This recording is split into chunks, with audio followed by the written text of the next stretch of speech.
Are you searching for what to do on the first day of writing workshop? In this video, I'm going to share with you exactly what I do to kick things off.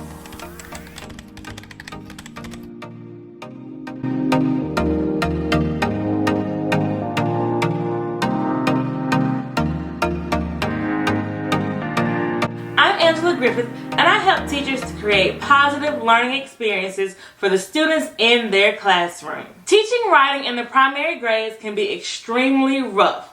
We're basically asking them to engage in a writing workshop before many of them can even write. But we have to start somewhere. So the first question up is, when do I start? There are a lot of opinions on when to begin writing workshop. Many say that you should begin on the first day of school. Full disclosure, I've only been able to do this 3 times in my teaching career, and 2 of those times happened to be the second year with the class that I looped with. With that being said, the best time to start is as soon as possible. That might mean postponing it for a few days or even a few weeks. Sometimes there are a lot of general routines and procedures that you need to establish, and your students need time to settle into those routines and procedures before you introduce new ones with the writing workshop. The main thing is, when you begin the writer's workshop, you want to keep it going. You don't want to get into a stop and go kind of thing.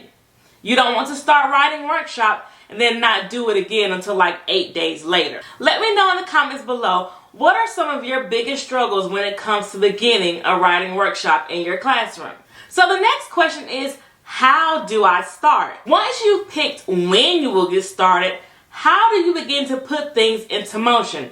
I want you to remember that it does not have to be perfect. Every year when I begin writing workshop, it is always messy. Sometimes it's a little messy, sometimes it's really messy. But the main thing is, we all survive and we get started. There are 2 things that I am sure to do on the first day of the workshop.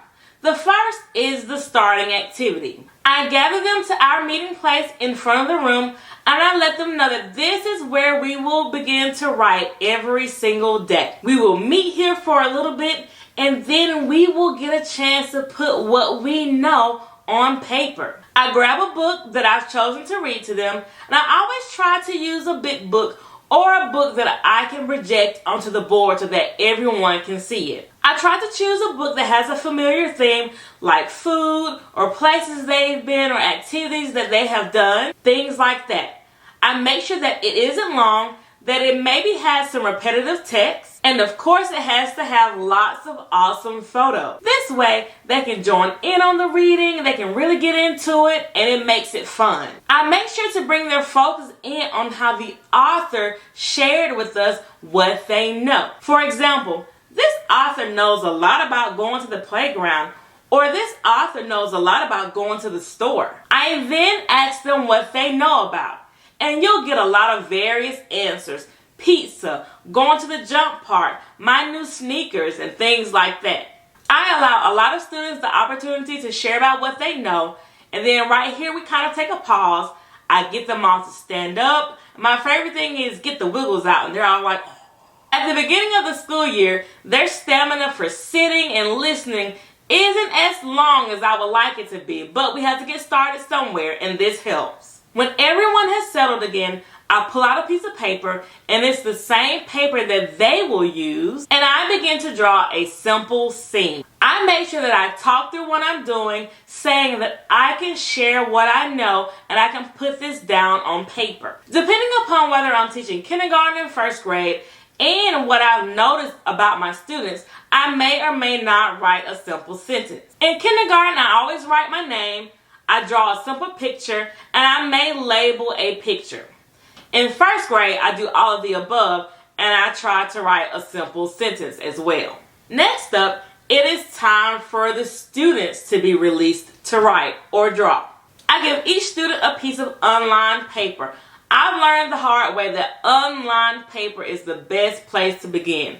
A lot of them aren't ready for the line, and it stresses them out, so then in turn I'm stressed out. Writer's workshop is just terrible because everybody is stressed out about the writing line. So trust me, just pull out some unlined paper. You can get to the line later. Invite your students to choose whatever they want to write about. As they come to me to get paper, and this is only until they learn where the writing materials are, I have them tell me what they're going to write about. What are they going to show that they know on this piece of paper?